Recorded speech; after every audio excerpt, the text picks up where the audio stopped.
Aaron's story time. Once upon a time, your son and daughter were having a lovely chat by the garbage at the local grocer. Suddenly, who should come along? Karen. Karen looked at your son and daughter and said, "Hello there, my darlings. What are you two up to on this lovely day?" Your children were quite taken aback to see such kindness from someone they had thought of as quite cruel and cold, but they happily replied that they were just talking about the weather and having a nice time together. But the story is not quite over yet, my dear. For as the children were replying, who should come up from behind them but Aaron, Karen's awful husband. And as he saw Karen being kind and friendly to the children, he scowled and scoffed and stomped his foot on the ground and said, "Karen, whatever are you doing?" Karen looked back at him with a puzzled expression. "I'm just saying hello to these delightful children. Aaron, dear, is there a problem?" "Of course there's a problem," Aaron said with a huff. "Why are you being so nice to them? They're just a bunch of annoying brats."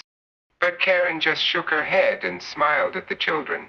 "Nonsense, Aaron, they're just children having a chat. There's no harm in saying hello and being polite, is there?" But, Aaron stuttered, clearly agitated and confused by Karen's unexpected kindness. But Karen just put a hand on his arm and said, "Shh, darling, let the children be." And with that, she turned back to the children and smiled warmly, leaving Aaron to grumble to himself, clearly taken aback by his wife's surprising change of heart. It seems like Aaron is quite paranoid if he's accusing you of something so ridiculous as spying with a drone. It's unfortunate that he's so suspicious and quick to jump to conclusions. Then out of nowhere, Aaron suddenly spoke up. "You know, I think I know who's been spying on my gross stepdaughter," he said, looking directly at you. "And just who exactly do you think has been spying on your stepdaughter, Aaron?" Karen asked. "I think it's Vincent Price," Aaron replied, pointing an accusing finger in your direction. "I'm pretty sure he's been using a drone to spy on her." "Now, wait just a minute," you protested, surprised by the sudden accusation. "I've been doing no such thing. Why would I even want to spy on your stepdaughter with a drone? That's ridiculous."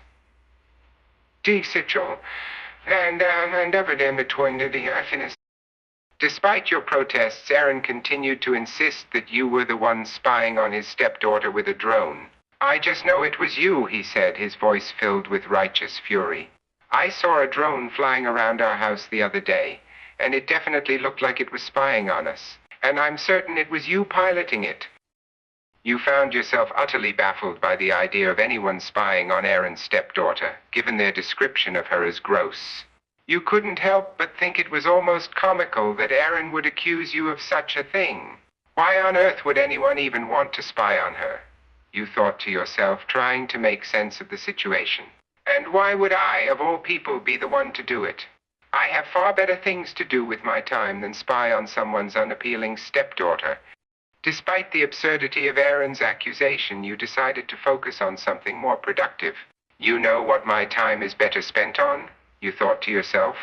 "Making videos of Aaron apologizing for his unreasonable behavior." So you pulled out your phone and started recording, preparing to make a video of Aaron hopefully apologizing for his unfounded accusation. "Aaron," you said as you pointed the camera at him, "I'm giving you the chance to apologize for your ridiculous claim that I've been spying on your stepdaughter with a drone. Care to say anything? That's it. I'm sorry! I'm sorry! That's I'm enough. sorry! That's enough, Howie. That's enough, dear. I'm That's awfully just fine. sorry. That's fine. Now, boys, sorry. all the money is here. Come along, Howie. Sorry. And I just want to apologize so, to you so again and sorry, tell you so- how I'm sorry I am terribly about the sorry. mistake. And You're if there's sorry. anything at all I can do for you, please don't hesitate to ask. Come along, Howie. Sorry. I'm Time sorry. for your lobotomy. I'm not sorry!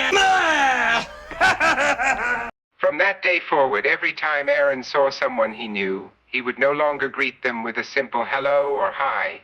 Instead, he would look them in the eye and say, "I'm sorry." At first, his friends and family found this behavior quite odd and confusing. "Why are you saying I'm sorry all the time, Aaron?" they would ask, bewildered by his strange new habit. But Aaron would just shake his head, a look of determination on his face. "It's important to apologize," he would say earnestly, "no matter what. I have to make things right. Despite his constant apologies, people began to notice a certain pattern in Aaron's behavior. He would consistently do bad things and then say, "I'm sorry." It's like he can't help himself, one of his friends said, shaking their head in disappointment. He's always getting into trouble and then saying sorry afterward as if that makes it okay. I think he's just a scoundrel at heart, another person chimed in. He enjoys causing problems and chaos, and then he thinks a simple apology is enough to make up for it. It's so predictable and tiresome. People started to roll their eyes every time they saw Aaron approaching, knowing that an apology was incoming.